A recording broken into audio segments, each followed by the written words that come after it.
सो hey guys, स्वागत है आप सभी का आपके अपने चैनल LT टेलर्स में। दोस्तों, मेरा नाम है शाहिद। दोस्तों, आज की इस वीडियो में हम आप लोगों को 10 साल के बच्चे का पठानी कुर्ता कटिंग करना बताएंगे। तो दोस्तों, 10 साल के बच्चे का पठानी कुर्ता हम किस तरीके से कटिंग करते हैं, तो इस वीडियो को स्टेप बाय स्टेप और आपको आसान तरीके के साथ बताएंगे। तो आप लोगों से गुजारिश है कि आप लोग इस वीडियो को लास्ट तक देखें और वीडियो को बिल्कुल भी स्किप ना करें। आप लोगों को इस कुर्ते की कटिंग आसानी के साथ समझ में आ जाएगी। यदि आपके मन में कहीं भी डाउट है या कोई सवाल है तो आप हमें मैसेज कर सकते हैं। तो दोस्तों, वीडियो शुरू करने से पहले हम लोग इसका मेज़रमेंट समझ लेते हैं। 28 इंच इसकी लंबाई है, 13.5 इंच तीरा है यानी शोल्डर, 24 इंच इसका चेस्ट है यानी सीना, और 20 इंच वेस्ट यानी कमर, और बाजू की लंबाई जो है 18 इंच है। इसमें जो कफ लगाएंगे हम वो 7.25 इंच का लगाएंगे और कॉलर लगाएंगे 12.5 इंच का। तो दोस्तों, चलिए वीडियो को स्टार्ट करते हैं। तो दोस्तों, ये जो हमारा कपड़ा है, तो इस कपड़े को हम उल्टा फोल्ड करके बिछा लेते हैं। सबसे पहले हम फ्रंट पार्ट की कट करेंगे। तो दोस्तों, इस तरीके से हमने इस कपड़े को बिछा लिया है। अब इसकी हम मार्किंग करते हैं। तो सबसे पहले हम एक मार्क ऊपर से लगाएंगे। ये मार्क लगाने के बाद हम लंबाई का निशान लगाएंगे। लंबाई है हमारी 28 इंच, तो हम 28 इंच पर निशान लगाएंगे। जैसे हमने यहाँ पर 28 इंच रखा है और यहाँ पर हम 28 इंच पर मार्क कर देंगे। इस मार्क को भी हम सीधा कर लेंगे। सीधा करने के बाद 1 इंच का मार्जिन लेकर हम एक मार्क और लगाएंगे, क्योंकि हमारा बॉटम फोल्ड होगा। उसके लिए शोल्डर का निशान लगाएंगे। तो शोल्डर का हमारा वो, जैसे हमारा शोल्डर है उसका हम आधा करके प्लस आधा इंच का मार्जिन देकर इसमें मार्क लगा लेते हैं।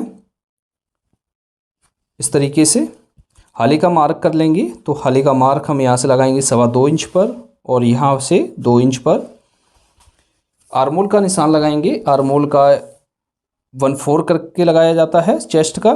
तो इस तरीके से हम चेस्ट का 1/4 करेंगे और निशान लगा लेंगे। हमने दोस्तों आपको जो मेज़रमेंट बताया है, तो उसी मेज़रमेंट के हिसाब से हम इसकी कटिंग कर रहे हैं।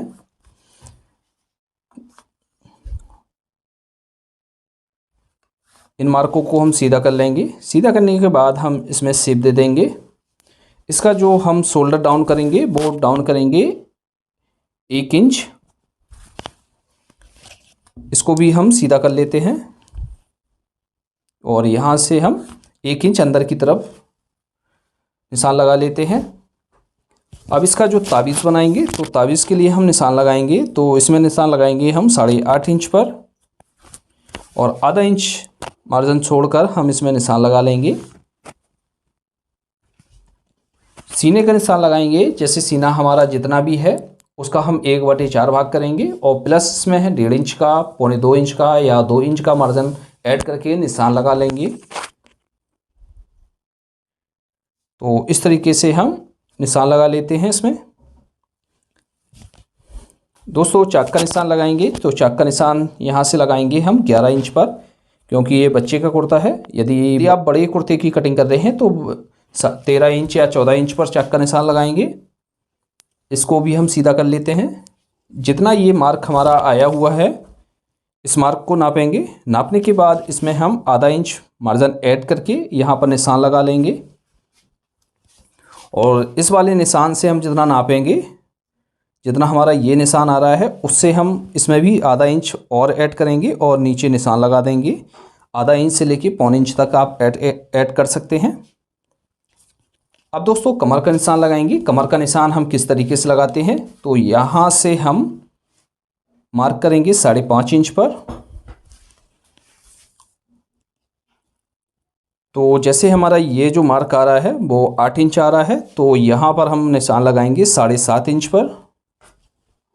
आधा इंच माइनस करेंगे बच्चे में। इस तरीके से हमारी ये मार्क लग गए हैं। अब किस तरीके से शेप देंगे हम इसमें, तो यहाँ से इस तरीके से हम रखेंगे पटरी को। एक शेप हम यहाँ से लगाएंगे और इस तरीके से हम शेप दे देंगे इसमें। अब नीचे भी हमें शेप देना है, तो इस तरीके से हम रखेंगे। रखने के बाद हम शेप दे देंगे। अब दोस्तों इसका जो दामन है हमें गोल में रखना है, तो गोल में हम किस तरीके से रखेंगे, तो यहाँ से आपको अच्छी तरीके से हाथ साफ के राउंड बनाना है, इस तरीके से आप राउंड बना लेंगे। यदि आपको पॉकेट लगाना है तो इस वाले मार्क से आप एक निशान लगाएंगे और इससे आप एक मार्क लगाएंगे 1 इंच पर। पॉकेट जितनी रखनी है आपको 4.5 इंच या 5 इंच का मुंह रखना है, तो आप इस तरीके से निशान लगा लेंगे। ये आपके पॉकेट का निशान लग जाएगा। यहाँ पर हम शेप दे देंगे। मार्किंग हमारी हो गई है। अब हम इसकी कटिंग कर लेते हैं।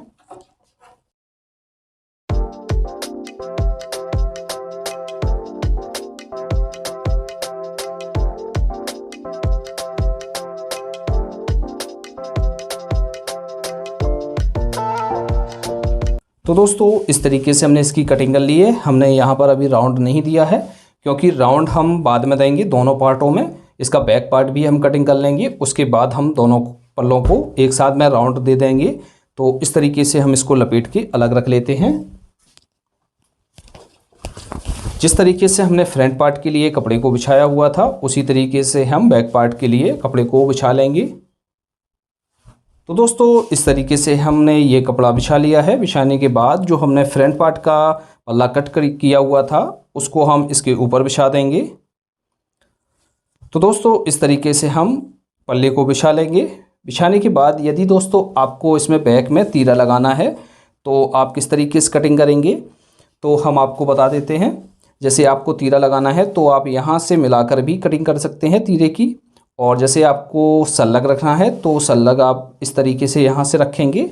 रखने के बाद आप यहाँ पर 2 इंच का मार्कर करेंगे यहाँ पर, प्लस आप इसमें 1.25 इंच बैक के हाले को गिराएंगे। तो इस तरीके से मार्क आप लगा सकते हैं। यदि आपको इसमें बैक में तीरा रखना है तो आप किस तरीके से रखेंगे, चलिए अब वो समझते हैं। तो यहाँ से हम इसको बराबर रखते हैं। इसमें जो है हम डबल तीरा लगाएंगे। अब दोस्तों हम शोल्डर का निशान लगाएंगे। तो जितना हमारा शोल्डर था तो उसका आधा करेंगे, प्लस आधा इंच हम मार्जिन का और ऐड कर लेंगे। ऐड करने के बाद दोस्तों हम यहाँ से इस तरीके से राउंड दे देंगे। राउंड देने के बाद दोस्तों हम इसकी कटिंग कर लेंगे।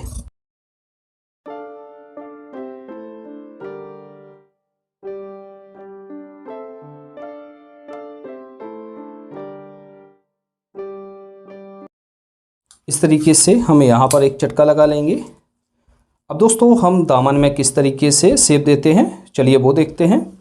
तो इस तरीके से हम पल्ले को रखेंगे। रखने के बाद दोस्तों आपको अच्छी तरीके से इसमें राउंड देना है।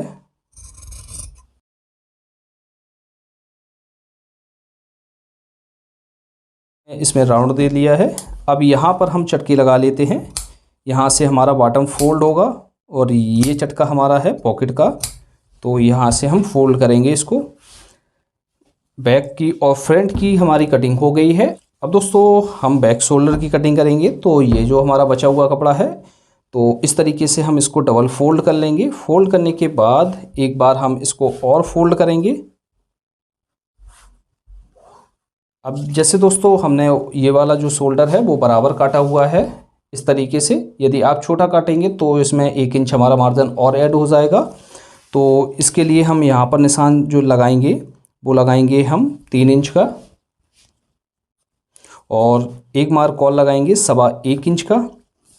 आप 1.5 इंच का भी लगा सकते हैं। और यहाँ से निशान लगाएंगे 2.25 इंच का। इन मार्कों को हम सीधा कर लेंगे। सीधा करने के बाद यहाँ पर हम शेप दे देंगे।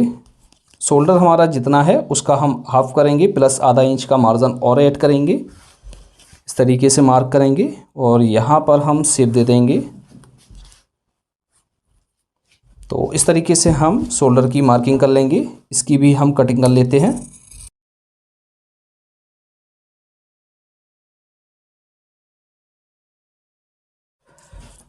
अब दोस्तों हम एक बार आपको मिलाकर दिखा देते हैं कि हमारा ये किस तरीके से आएगा। तो इसमें हम इस तरीके से बैक शोल्डर जॉइंट कर लेंगे। जॉइंट करने के बाद ये हमारा इस तरीके से पलट कर आ जाएगा। अब दोस्तों हम बाजू की कटिंग करेंगे। तो बाजू के लिए हम इस कपड़े को ले लेंगे। लेने के बाद दोस्तों हमने इस तरीके से इसे डबल फोल्ड किया हुआ है और एक बार हम और इसको फोल्ड कर लेंगे, क्योंकि हमारी जो दोनों बाजू हैं वो एक साथ में कट होती हैं। आप इस तरीके से क्रॉस करके भी निकाल सकते हैं बाजू को, या इस तरीके से निकाल सकते हैं। तो हम इसको सीधा निकाल लेते हैं। तो सबसे पहले हम एक मार्क ऊपर से खींचेंगे। लगाने के बाद हम बाजू की लंबाई का निशान लगाएंगे। तो दोस्तों इसमें हम कफ लगाएंगे बाजू में। तो कफ जो हम लगाएंगे वो 2 इंच का लगाएंगे, 2 इंच या 2.25 इंच का लगाएंगे। तो हम बाजू का निशान किस तरीके से लगाएंगे, तो बाजू है हमारी 18 इंच। तो 18 इंच में हम 1 इंच माइनस कर लेंगे, 17 इंच। यदि आपको थोड़ा बाजू फिटिंग में रखना है यानी छोटी रखना है तो आप इसमें निशान लगाएंगे 17.25 इंच पर। तो इस तरीके से 17.25 इंच पर निशान लगा लेंगे, क्योंकि हम इसमें जैसे 2.25 इंच का कफ डालेंगे तो हमारी जो बाजू है वो थोड़ी प्लस ही रहेगी। तो बाजू हमारी थोड़ी बड़ी चल जाती है, क्योंकि कपड़ा जैसे कई बार ऐसा होता है दोस्तों, कॉटन कपड़ा है, धुलने के बाद सिलिंग मार जाता है, या बहुत से ऐसे कपड़े आते हैं जो प्रेस लगाने में सिलिंग मार जाते हैं। तो इसके लिए आपको थोड़ा सा प्लस रखना है। तो इस तरीके से हमने निशान लगा लिया है। यहाँ पर निशान लगाएंगे 4.25 इंच का। आर्मोल हमने काटा हुआ था, तो आर्मोल काटा था हमने 6 इंच, और यहाँ से हम निशान लगाएंगे 7.25 इंच पर, यानी 1.25 इंच हम इसमें ऐड करेंगे और इसको हम सीधा कर लेते हैं। अब दोस्तों बाजू में हम शेप देंगे। तो शेप किस तरीके से देंगे, तो ये हमने सेफर ले लिया है। सेफर को हम इस तरीके से रखेंगे। रखने के बाद इसमें शेप दे देंगे। ऊपर से भी हम इसमें राउंड दे देंगे। राउंड देने के बाद दोस्तों हम इसकी भी कटिंग कर लेंगे।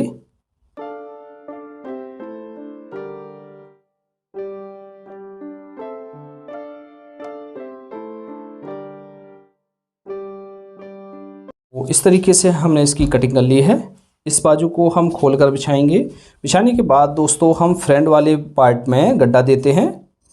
तो इस तरीके से हम इसमें गड्ढा दे देंगे। अब दोस्तों हम चाक पट्टी इसमें काटेंगे। आप चाक पट्टी फोल्ड वाली भी बना सकते हैं, या जिस तरीके से जेंट्स शर्ट में आप चाक पट्टी बनती है तो उस तरीके से बनाएंगे। तो बैक की तरफ हम ये कपड़े को फोल्ड करेंगे, ये 3 भाग में बराबर हो जाए डिवाइड। तो इस तरीके से निशान लगा के जितनी आपको लंबी चाक पट्टी रखना है तो उतना आप निशान लगा लेंगे।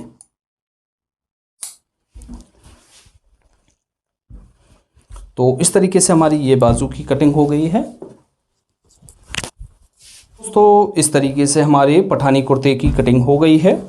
अब दोस्तों जो इसकी स्टिचिंग है, जिस तरीके से आप फुल पठानी की स्टिचिंग करते हैं, तो हमने फुल पठानी की स्टिचिंग का एक वीडियो बनाया हुआ है। उसी तरीके से इसकी भी स्टिचिंग होगी। यदि दोस्तों आपको ये हमारा वीडियो पसंद आया है तो वीडियो को लाइक और अपने दोस्तों के साथ शेयर करना बिल्कुल ना भूला कीजिए। आज की वीडियो में इतना ही। मिलते हैं आपसे किसी और वीडियो के साथ, किसी नए टॉपिक के साथ। तो तब तक के लिए दीजिए इजाज़त। अल्लाह हाफिज़।